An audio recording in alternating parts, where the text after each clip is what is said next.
Hello everyone and welcome back. आज हम लोग सिंक्रोनस मशीन के इक्विवेलेंट सर्किट और उसके से रिलेटेड फेजर डायग्राम को बनाना सीखेंगे। तो चलिए स्टार्ट करते हैं। इक्विवेलेंट सर्किट में तीन मेजर एलिमेंट्स होते हैं। तीन मेजर एलिमेंट्स से हमारा मतलब है, एक एलिमेंट हमारा होगा एक्स ए मतलब reactance due to armature reaction between F F यानी कि फील्ड एमएमएफ और एफ ए मतलब कि आर्मेचर एमएमएफ। ठीक है। सेकेंड कंपोनेंट हमारा होगा एक्सएल। एक्सएल क्या होगा? Leakage reactance. ठीक है, लीकेज रिएक्टेंस को अभी समझेंगे। और थर्ड कंपोनेंट हमारा होगा आर ए। आर ए क्या होगा? जो भी आपकी वाइंडिंग्स होंगी उनका एक अपना रेजिस्टेंस होगा। तो तीसरा कंपोनेंट हमारा रेजिस्टेंस हो गया। ठीक है, अब इसको एक एक करके समझते हैं। जो हमारा एक्स ए है वो होता है reactance due to armature reaction. मतलब अभी लास्ट लेक्चर में हमने पढ़ा था कि एफ ए एक होता है हमारा, ठीक है, और एक होती है फील्ड हमारी एक होती है हमारी एफ एफ। तो फील्ड, इन दोनों फील्ड में जब रिएक्शन होता है आपस में तो एक रिजल्टेंट फील्ड आती है जिसका नाम क्या होता है? F R. तो ये जो ड्रॉप है एफ एफ से, ये जो हमारा ड्रॉप होता है F F to F R, इस ड्रॉप को हम कहते हैं loss due to armature reaction. ठीक है, तो इसको हमें कहीं ना कहीं इनकॉर्पोरेट करना होता है सर्किट में, तो वो हम एक्स ए से रिप्रेजेंट करते हैं। फिर सेकेंड होता है लीकेज। लीकेज हमारा क्या होता है? जब भी आप कोई फील्ड फ्लक्स डेवलप होता है, जब भी हमारा कोई फील्ड फ्लक्स डेवलप होता है तो वो पूरा का पूरा लिंक नहीं करता है। वैसे इस तरीके से समझ सकते हैं कि ये हमारा एक नॉर्थ पोल है और ये रेड कलर का हमारा एक कंडक्टर है, ये रेड कलर का। ठीक है, मान लीजिए ये जो फील्ड है ये हमारी लॉस हो गई, क्योंकि ये वाली जो लाइन है फील्ड की, ये किसी से कनेक्ट नहीं होगी। ये नॉर्थ पोल से निकली और इसने रेड वाला जो हमारा कंडक्टर है उसको ना कट किया ना टच किया। तो ये हम लॉस को कैसे इनकॉर्पोरेट करेंगे? इस लॉस को कैसे इनकॉर्पोरेट करेंगे? तो उसको हम करते हैं एक्स एल से, मतलब कि लीकेज, जो हमारा लीक कर गया फ्लक्स। ठीक है, तो उसके लिए एक इंडक्टेंस हमने लगा दिया। और थर्ड हमारा काफ़ी सिंपल है, मतलब जो भी हमारी वाइंडिंग होगी उसका अपना एक रेजिस्टेंस होता है, तो उस रेजिस्टेंस को हमने यहाँ बना दिया। फिर हमने इसमें क्या देखा कि ई जी क्या है? ये ई एफ लिखा है, फील्ड ई एम एफ बोल सकते हो या ई जी भी बोलते हैं इसे, ई जी मतलब जनरेटेड ई एम एफ। तो जनरेटेड ई एम एफ मतलब जो इंड्यूस्ड ई एम एफ हुआ है, ये उसके लिए हमने एक वोल्टेज सोर्स लगा दिया। ठीक है, तो यहाँ तक ये एक सिंपल सा डायग्राम बन गया। तो इस डायग्राम की हेल्प से अब हम सर्किट को सॉल्व करेंगे और ये देखेंगे कि इंटरनल वोल्टेज जो कि ई जी बोलते हैं जिसे, और एक्सटर्नल वोल्टेज जो कि हमारा वी टी है, तो इन दोनों वोल्टेज के बीच का रिलेशन, इनमें फेज़र कैसे बनते हैं, इसको आगे हम समझेंगे। ठीक है, तो चलते हैं नेक्स्ट। यहाँ पे हम लोगों ने सर्किट को, अब हमने सर्किट बनाना सीख लिया है कि उसमें क्या क्या कंपोनेंट्स होते हैं, ईजी क्या होता है। तो अब इसको सॉल्व करने का क्या तरीका है? एक हमारा वीटी हो गया, एक हो गया हमारा ईजी यानी कि जनरेटेड ईएमएफ। तो यहाँ पर एक सिंपल सा केवीएल हम लगाएंगे। ठीक है, केवीएल कैसे अप्लाई होगा? ये सब वेक्टर फॉर्म में है, ये सारे के सारे ईजी, करंट, एक्स आर, ये और वी टी, ये सब फेजर्स हैं। फेजर्स मतलब इनका एक मैग्नीट्यूड होगा, इनका एक एंगल भी होगा। तो इसलिए हमने हर एक एलिमेंट के ऊपर एक डैश लगाया है। जैसे ईजी लिखा है तो ईजी के ऊपर डैश, इसका मतलब ये सिंपल मैग्नीट्यूड नहीं है, इसका एक एंगल भी है। ठीक है, तो यहाँ पर केवीएल लगाया तो हमें क्या पता चला? इस इक्वेशन को आप देखें, ई जी माइनस जे एक्स आई ए यानी कि इस कंपोनेंट में वोल्टेज ड्रॉप, फिर जे आई ए एक्स एल यानी कि इस कंपोनेंट में वोल्टेज ड्रॉप, और फिर हमारा है आई ए आर ए जो इस कंपोनेंट में वोल्टेज ड्रॉप है। ये सब किसके बराबर होगा? वी टी के बराबर। ठीक है, और एक और इक्वेशन है, ये ज़्यादा इंपॉर्टेंट नहीं है, लेकिन कई बार ये पूछते हैं कि आर्मेचर रिएक्शन की वजह से वोल्टेज ड्रॉप कितना हुआ। तो सिर्फ यहाँ जो वोल्टेज ड्रॉप होगा जे एक्स ए में, वो हमारा काउंट होगा आर्मेचर रिएक्शन की वजह से बस। बाकी का क्या है? बाकी का लीकेज और रजिस्टेंस की वजह से है। ठीक है, तो उसके लिए हमने इक्वेशन बना ली। ठीक है, तो अब हमें फेज़र बनाना सीखना है इससे। तो हम फेज़र्स कैसे बनाएंगे? इस इक्वेशन को, फेज़र जब भी हम बनाते हैं तो हम उसे एक साइड से रेफरेंस मान लेते हैं। जैसे हमने वी टी को रेफरेंस मान लिया, तो जब भी मैं वी टी बनाऊंगा तो उसका एंगल क्या मानूंगा? 0 डिग्री। ठीक है, उसका एंगल मैं 0 डिग्री मानूंगा। तो ये मेरा हो गया रेफरेंस फेज़र। ठीक है, तो इसको मैंने कैसे बना दिया?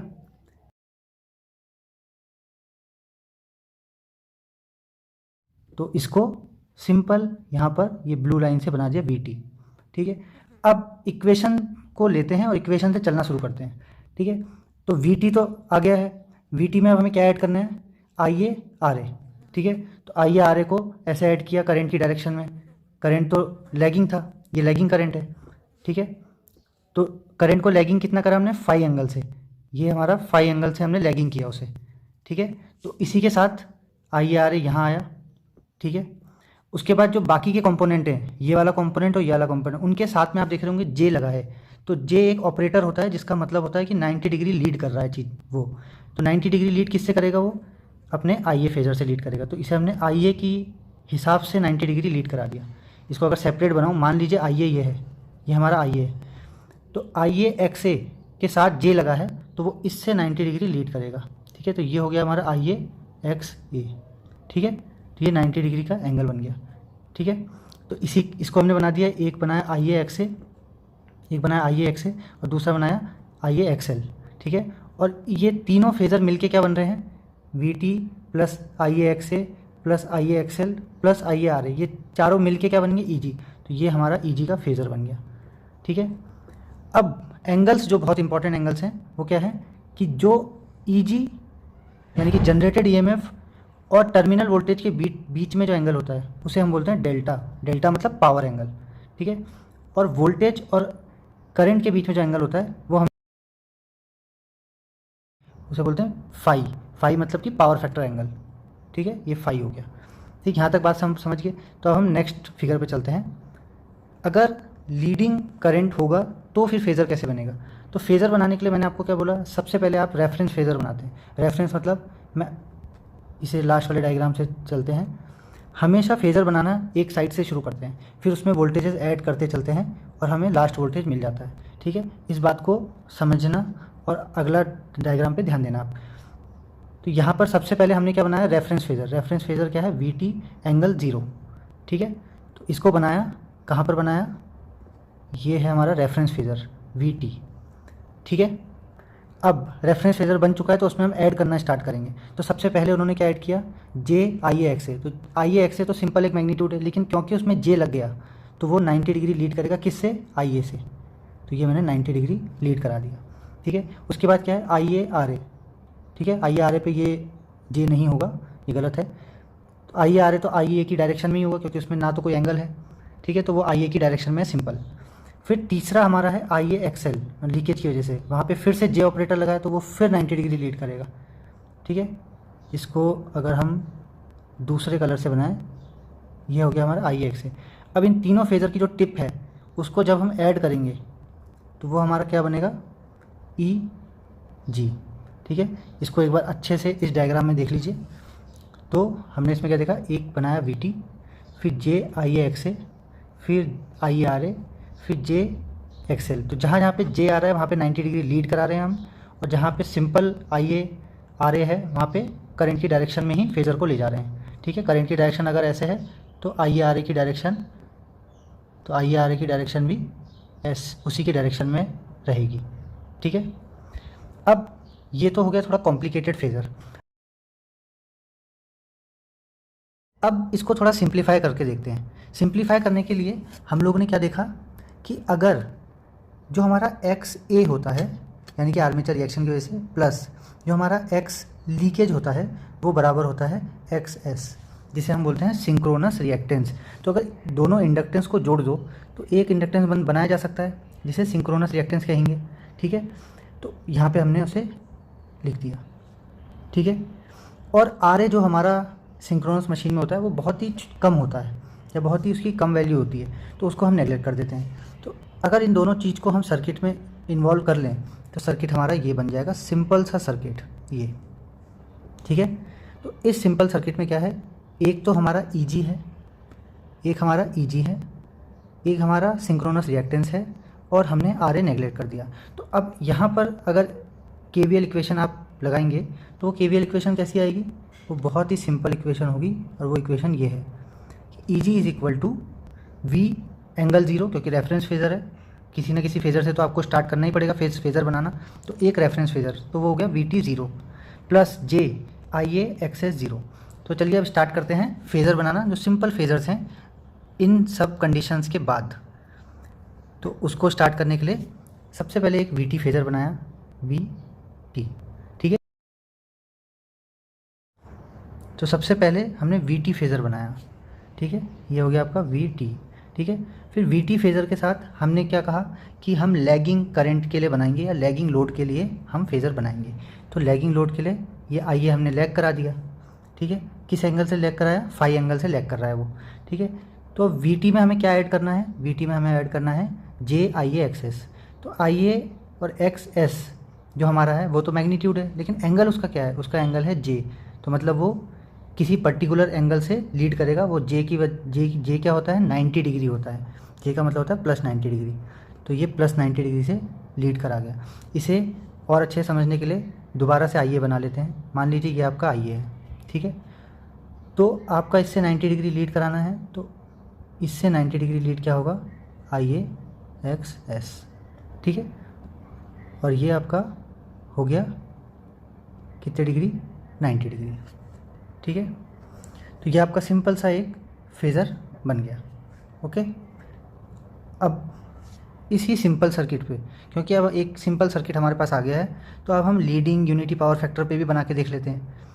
तो ये सिंपल सा सर्किट है, E G minus I A X S with J operator is equal to V T, ठीक है। इस इक्वेशन को फिर से लिख लेते हैं, E G is equal to V T plus I A X S with a J operator, ठीक है। ये इक्वेशन बहुत इंपॉर्टेंट है, इसी की वजह से हम फेज़र बनाएंगे। तो यहाँ पर लीडिंग के केस में क्या है? वी टी मैंने यहाँ लिखा और आई ए को मैंने यहाँ लीड करा दिया, ठीक है। किस एंगल से लीड करा है? फाई एंगल से। और वी टी में क्या ऐड करना है मुझे? वी टी में ऐड करना है जे आई ए एक्स एस, ठीक है। क्योंकि जे ऑपरेटर इसमें है तो 90 डिग्री लीड कराना है, तो ये 90 डिग्री लीड करा दिया, ठीक है। और इसको टिप टू टिप ऐड करेंगे तो ये हमारा आ गया ई जी, ठीक है। अब यहाँ पर एंगल्स पे बात करते हैं कि कौन कौन से एंगल इंपॉर्टेंट हैं।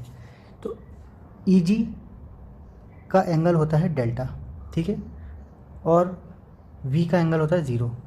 तो ई जी और वी के एंगल यानी जनरेटेड वोल्टेज और टर्मिनल वोल्टेज के बीच का जो एंगल होता है वो हमारा होता है डेल्टा। और डेल्टा एक बहुत ही इंपॉर्टेंट एंगल है, उसे पावर एंगल भी कहते हैं। तो ये एक एंगल हमें पता चला। दूसरा एंगल हमें कौन सा पता चला? Power factor angle. दो पावर फैक्टर एंगल हो सकते हैं, एक इंटरनल पावर फैक्टर और एक एक्सटर्नल पावर फैक्टर।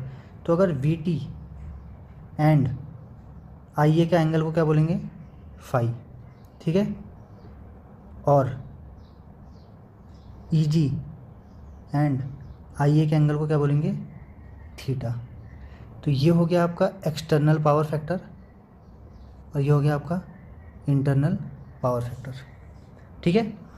ये दोनों पावर फैक्टर अलग इसलिए हैं क्योंकि दो अलग अलग वोल्टेजेस हैं और दोनों अलग अलग वोल्टेजेस का एंगल भी अलग अलग है। हमने वी टी के एंगल को 0 माना है और ई जी का एंगल हमें पता चल गया कि वो वी टी से डेल्टा लीडिंग या delta lagging depending on conditions पे होता है।